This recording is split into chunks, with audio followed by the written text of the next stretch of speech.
Hi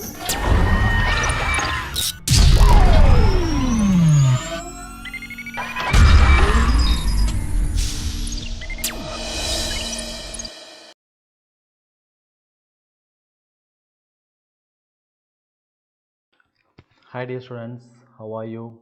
After long days I getting the chance to see you. I am your history teacher dear students. I hope all are fit and fine in your home. Dear students, we know that due to the corona pandemic, the whole country has locked down itself. The country is struggling with schools, teachers and lack of education. The most of the schools of the country have started online classes. Dear students, you must take advantage of this opportunity. Our school management also started this channel for giving the online classes to continue your study. Now it is easy to make the connection with you all, and it will help us to cover the syllabus and to maintain the flow of study. Now this connection is not limited to the class, but the session will be available for all. I recommend you take the practice in history, especially years and events, map, definitions, and explanations. I will love to see your individual's talent and strength and watching you grow during your education. If you have any query, you can ask in the WhatsApp group. I welcome you to all join online classes. I hope to see you soon in class. Stay home, stay safe. Dear students, in 6th standard history, we are going to discuss about the lesson name is the post-Mauryan India. The post-Mauryan India. In this lesson, first we are going to discuss about the introduction of this lesson.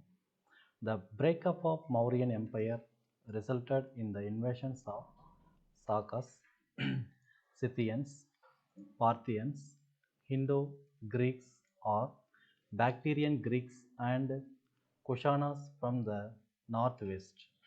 In the south, Satavahanas became independent after Asoka's death. There were Sungas and Kanvas in the north before the emergence of Gupta dynasty. Saidis Kalinga declared their independence.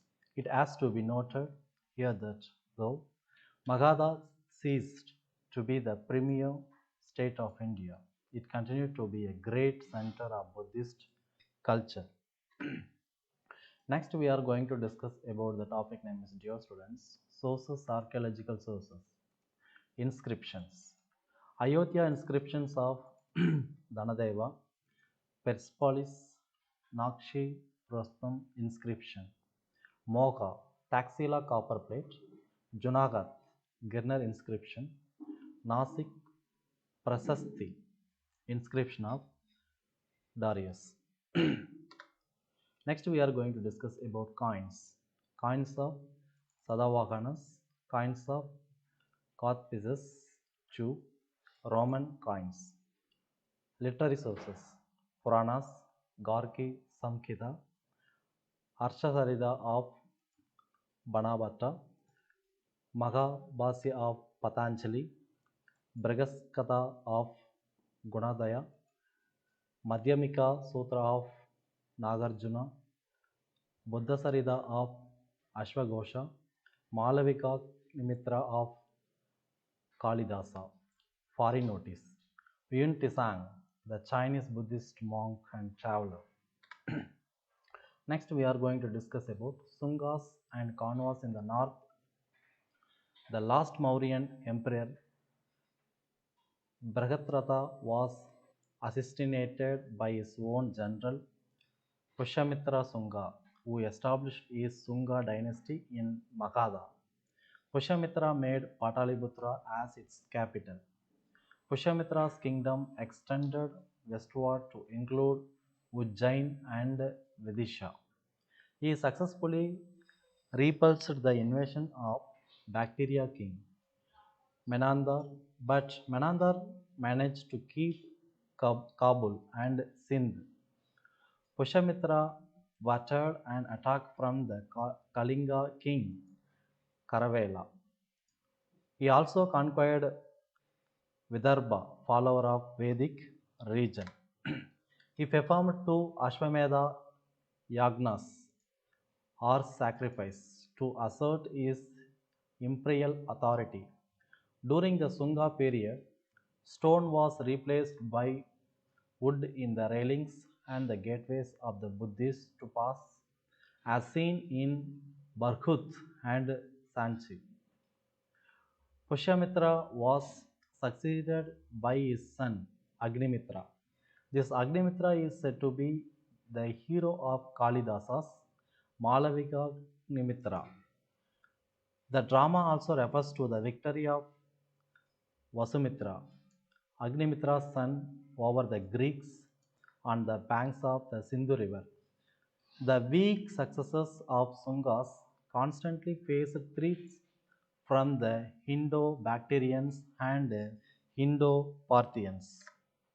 The Sunga dynasty lasted for about 100 years.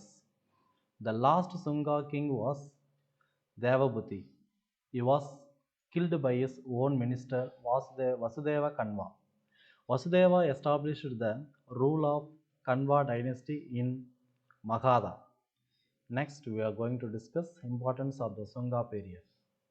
The Sungas played an important role in defending the Gangetic Valley from the encroachments of the Bactrian Greeks. Pushyamitra and then his successors revived Vedic religious practices and promoted Vaishnavism. Sanskrit gradually gained ascendancy and became the court language. Next, we are going to discuss about Patanjali. The second grammarian in Sanskrit was patronized by Pushyamitra. Though Pushyamitra persecuted Buddhists during his reign, the Buddhist monuments at Barhut and Sanchi were renovated and further improved. The great stupa of Sanchi and the railings which enclose it belong to the Sunga period. King Karavela of the Kalinga was a contemporary of the Sungas. We get information about Karavela from the Hadikumbha inscription. Hadikumbha elephant cave inscription. The Kanvas. The Kanva dynasty produced four kings and their rule lasted only for 45 years. The history of Magadha after fall of the Kanvas is devoid of any significance until the Kanva rulers were Vasudeva, Bhumimitra, Narayana, Susarman. The last Kanva ruler, Susarman, was assassinated by his powerful federatory chief of the Andhra named Simukha, who laid the foundation of the Sadavahana dynasty. Literature.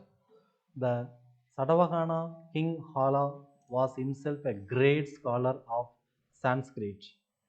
The Gandhara schools of Sanskrit flourished in the Deccan in 2nd century BC. Hala is famous as the author of Satasai Saptasadi, 700 stanzas in Prakrit. Art and architecture. The Sadavahana rulers were great builders. They began constructing Buddhist stupas in Amravati. A bronze statues of standing Buddha discovered in Oak Eco, an archaeological site in Vietnam, resembles the Amravati style. The latter Satavahana kings issued lead and bronze coins depicting ships with two masts. A stone seal discovered in Nakhon Pathom in Thailand has the same design. Gandhara, Madura, Amravati, Bodh Gaya, Sanchi, and Barhut were known for their splendid monuments and art. The Madura schools of sculpture produced images and life-size statues of Buddhists Brahmanical and Jain deities. Contribution of Indo-Greek coinage. Indo-Greek rulers introduced die systems and produced properly shaped coins with the inscription, symbols and engraved figures on them. Indians learned this art from them. Next, we are going to discuss about the topic named geospatial sculpture. The Gandhara schools of Indian art and heavily indebted to Greek influence. The Greek were good cave builders. The Mahayana Buddhists learned the art of the carving out caves from them and became skilled in rock cut architecture. Sakas, the Indo-Greek rule in India was entered by the Sakas. Sakas as nomads came in huge numbers and spread all over northern and western India. The Sakas were against the tribe of the Turki nomads.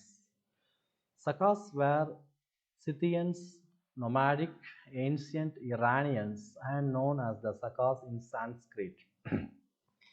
Saka rule was founded by Mas or the Mokain in the Gandhara regions, and his capital was Sirkap.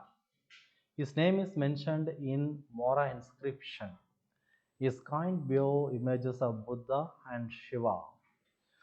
Rudradaman was the most important and famous king of Sakas.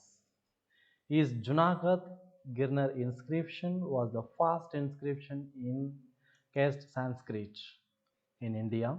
The Sakas were assimilated into Indian society. They began to adopt Indian names and practice Indian religious beliefs. Next, we are going to discuss about Kanikushana kings. Kanishka. Ska was the greatest of all the Kushana emperors. He assumed the sovereignty in 78 AD and proclaimed his rule by the foundation of a new era, which later became Saka era. The Kushana capital initially was Kabul. Later, it was shifted to Peshawar or Purshpur. Conquest. Kanishka conquered and annexed Kashmir. He waged a successful war against Magadha. He also waged a war against a ruler of Parthia to maintain safety and integrity in his vast empire on the western and southwestern border. After the conquest of Kashmir and Gandhara, he turned his attention toward China. He defeated the Chinese general Pan Chang and safeguarded the northern borders of India from Chinese intrusion. Next, we are going to discuss about religious policy. Kanishka was an ardent Buddhist. Kanishka's empire was a Buddhist empire. Kanishka adopted Buddhism under the influence of Ashwagosha, a celebrated monk from Padaliputra. Monk from Pataliputra, though a great warrior and an empire builder, Kanishka was an equal as the exponent and champion of Mahayanism. Kanishka made Buddhism as the state religion and built many stupas and monasteries in Madura, Taxila, and many other parts of his kingdom. He sent Buddhist missionaries to Tibet, China, and many countries of Central Asia for the propagation of Buddha's gospel. He organized the Fourth Buddhist Council at Kundalavana near Srinagar to sort out the differences between the various schools of Buddhism. It was only in this council that Buddhism was split into Hinayanism and Mahayanism. He founded the town of Kanishkapura in Kashmir and furnished the capital of Purshapura with magnificent public buildings. The Gandhara schools of art flourished during his time. The most favorite subject of Gandhara artist was the carving of the sculptures of Buddha. Buddha learning the culture was taken to China and Mongolia from Takshashila. The great Asiatic culture mingled with Indian Buddhist culture during the Kushana's triumph. Kanishka's successors were weak and incompetent. Kushana's empire rapidly disintegrated into a number of small principalities.